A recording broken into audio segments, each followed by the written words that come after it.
Okay, real quick in this video, I'm going to talk about sovereignty. Where is it? Where did it come from? Well, it was basically an idea that someone made up to claim power over other people. I don't particularly care for the word sovereignty. I don't like to use it. I don't like to say I'm sovereign, but this is what the system is built on, and so I'll explain it to you.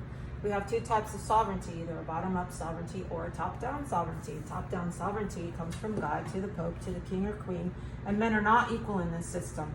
This gives the Pope and the King and the Queen arbitrary power over other people because they claim to be sovereign over everyone else, and that the rest of the people down here at the bottom don't matter, and that the King or Queen or Pope can do with them whatever they want. This is the reason why the Declaration of Independence was written, and the people wanted to claim their own sovereignty, each man being sovereign to himself, and that governments are instituted among men.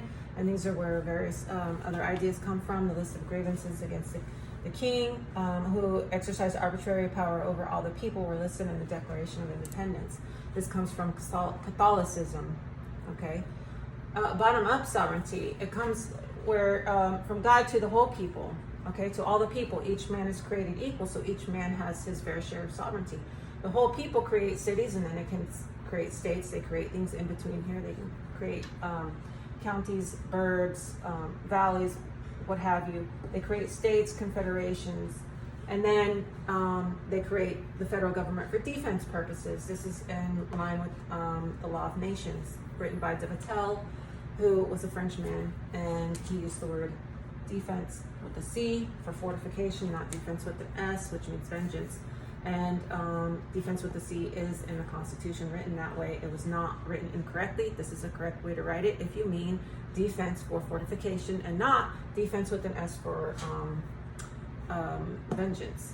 Okay, there's nothing in the Constitution that allows Congress or the president or the judicial department to seek vengeance on people, yet they write it with a defense with an S nowadays. And this is because they believe that all men were created equal and that governments were instituted among men.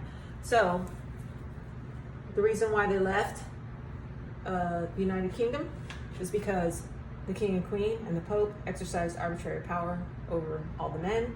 They did to them whatever they wanted. Those list of grievances are listed in the Declaration of Independence. They created a bottom-up sovereign government where the whole people were the creators of the government because they had the sovereignty, and they all have the sovereignty because all men are created equal. It's cyclical as far as this system goes. This is just simply top down. And when you get down here and you're one of the whole people, you're nobody.